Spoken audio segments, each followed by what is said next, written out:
And I feel that if we can only make it clear that feelings are mentionable and manageable.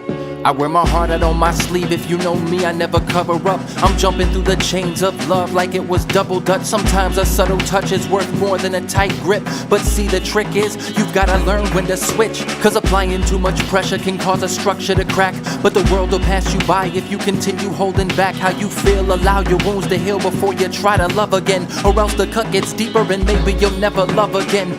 Numbing hearts are the start of an epidemic of apathetic people with no compassion for the pain of others. I choose to feel until it breaks me into pieces, which I then examine to determine which ones to keep and which to discard. Pitch the myth that being hard is manly. Bear my scars while they're still walkers through my pain. You'll understand me. Turning strangers to family, that's the power that love has. At one point the one you're with was someone that you never knew existed. Now you keep them closer than the ones you're blood with. Hold them tight to ease the struggle and take their hands and open up the darkest part of who you are, and hope to God that you can trust that they won't judge you by your lowest, but instead help build you up. And you can cry until your knees buckle the pavement, your body shaking, believing there is nothing left to save you. You can cry until that feeling in your chest is no longer tightness, but instead another breath.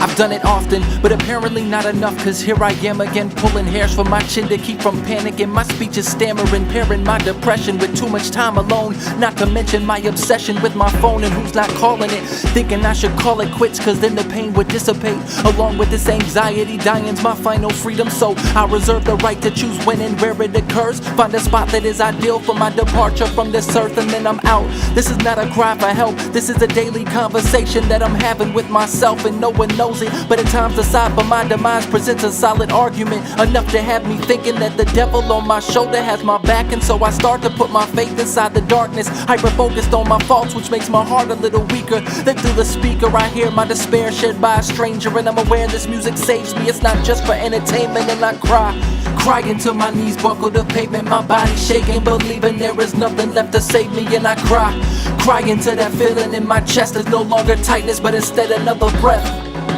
And I'm here to remind you that you can cry too. You've got a shoulder, even if I do not know you, you can hit me up. And I'm here to remind you that you can cry too. You've got a shoulder, even if I do not know you, you can hit me up. Let your fears fly, let your tears cry, and soak my shoulder cotton, holding nothing back until your voice is gravelly. Feel comfort, feeling sad with me, knowing I felt the same way. Spent many nights alone, up crying until the day breaks. My heart has done the same thing too many times to count. Bounce from lover to lover with hopes that I'd find the right one, but not taking the time to make sure that I was the right one, who someone could trust enough to hand over their heart to. And yeah, I know it's hard, we take the blame for all the pain. Everything bad's cause of us, we will never be enough. Thinking the world will be better off if we cease to be a part of it, when simply being you is one of the hardest things to do. You can cry until your knees buckle the pavement, your body shaking, believing there is nothing left to save you. You can cry until that feeling in your chest is no longer tightness, but instead another breath.